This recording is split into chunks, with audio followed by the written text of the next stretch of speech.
Students across the CSRA are getting ready for a new school year. As we've been telling you, in Aiken County, families are going to notice new security doors at Mossy Creek Elementary School. More school resource officers are also being added.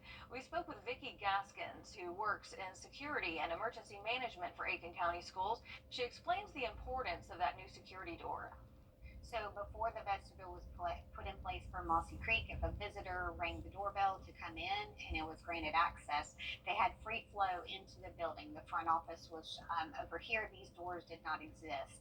And so they would have free flow into the building and have access to students. The county also has weapons detectors as well as a mobile panic alert system. That's a button that notifies law enforcement of emergencies. Aiken County isn't the only school district with a panic alert system. Richmond and McDuffie counties have it as well.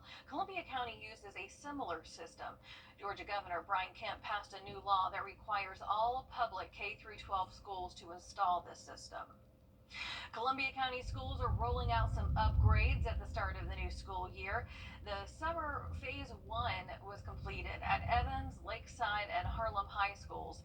Some upgrades include bathrooms, fresh paint. If you've been born and raised here, you know those are one of the oldest schools in the county, and it's part of a 10-year, 3-phase program funded by East Floss funds. A parent and student at Lakeside High School say they're excited to see the finished product. Theater and the arts is just as important as athletics, and we're so happy that they are really investing in the arts so that all kids can have an opportunity. And we went to one play because he's in a theater class, and to imagine in a huge auditorium how great that will be. It was awesome just in our small auditorium. New flooring is also part of the school improvements. We are seeing a huge effort to make sure the kids have all the back-to-school supplies they need. And last week, residents and staff at Brandon Wild Retirement Community packed more than 200 backpacks full of essentials for class. The bags were given away at an event organized by Rise Augusta. So if you missed that school supply giveaways, they do have more that are going to be hosted by other organizations. Again, you want to check out our website, wrdw.com. Someone without a teaching certificate may be leading your child's classroom when they return to school. One educator advocacy group says that the new program that allows this isn't a bad idea. Your South Carolina State House reporter Mary Green explains why. Legislation the General Assembly passed this year creates a pilot program for schools in South Carolina to hire non-certified teachers starting with the upcoming school year.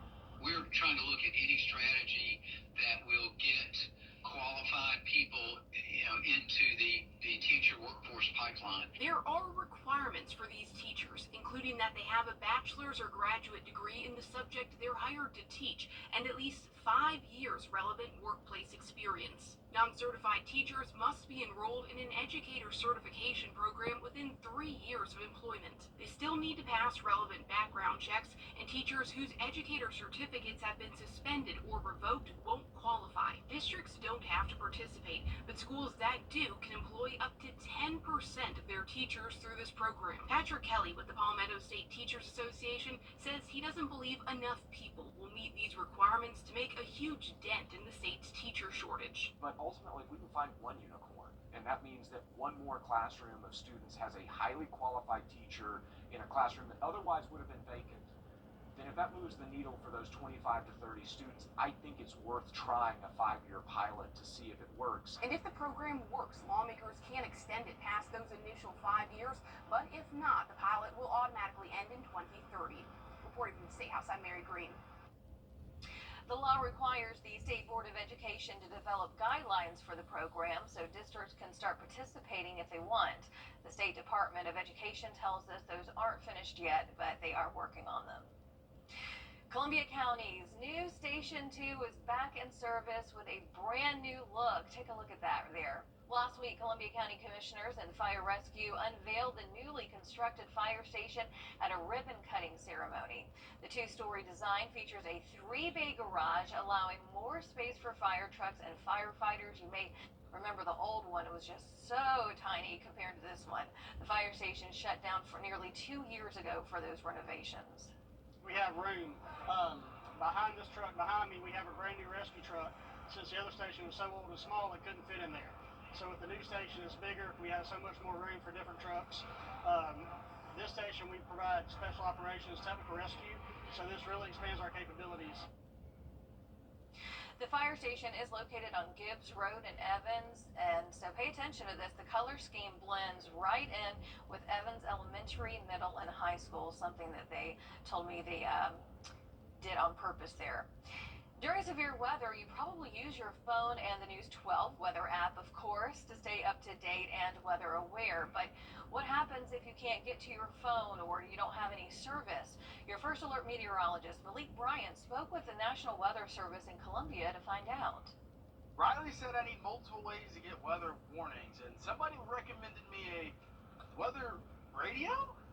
Are these things actually useful, or are they just ancient technology? John Q, the warning coordination meteorologist, says it's important that you have a way to receive warnings. And using your cell phone is not enough. Having multiple ways to get a warning is probably one of the most critical things that anyone can do. It's just that cell phones are great until you're in an area with poor cell service or in a situation where the cell phone towers have gone down. Weather radio is a true and tested way. It's been around a long time. The information is coming direct from the National Weather Service. If you do get a weather radio, you have choices. If you want something at your bedside at night when you're sleeping, you can have one that you can plug in and has a battery backup. If you're outdoors person, or you go boating, maybe have a weather radio that has a crank capability, so you don't have to worry about losing batteries. Really, it comes down to what your needs are and how you anticipate using them. If you want to set your radio up for your county only, John Q says you can use same technology, and what you do with that is you actually program in your county, and you'll just receive the warnings for your county, so you're not going to get woke up in the middle of the night for warnings for areas 100 miles away. It's available on most weather radios, and you can find your local county's same code at weather.gov/NWR. Click Find My Station, then enter your home address. Now, being warned is not the final step. When you do receive that warning, you have to take action. You have to know what to do. If you do not know what to do, the warning is as good as melted ice cream on hot concrete. So create a weather plan, stay weather aware, and have multiple ways to get warnings to keep you and your family safe.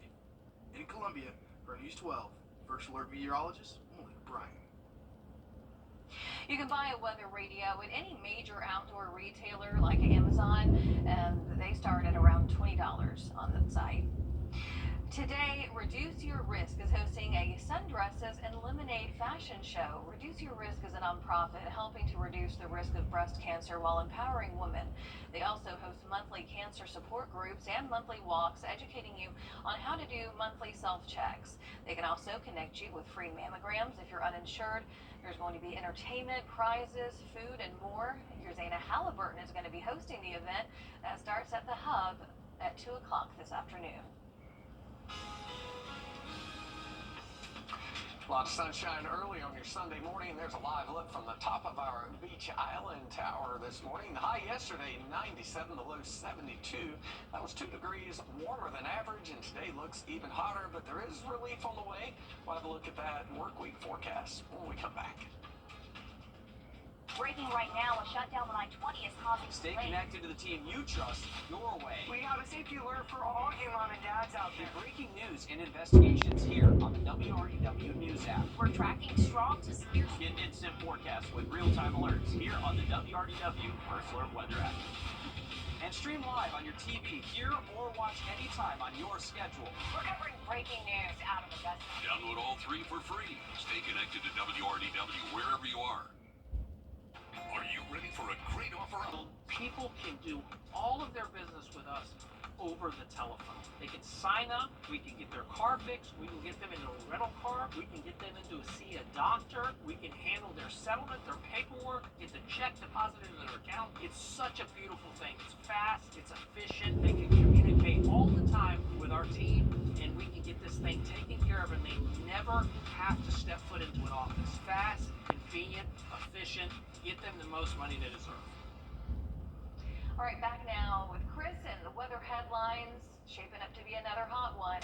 It really is. We have a couple of more days of the intense heat, but we do have some relief on the way toward the middle of the week and some higher rain chances to look forward to as well. So let's go ahead and have a look at these weather headlines. We'll take care of the bad news first with those heat indexes hot as 109 today, tomorrow, and Tuesday. Storms return starting tomorrow, but especially on Tuesday as a front moves in and brings us cooler weather toward the mid to latter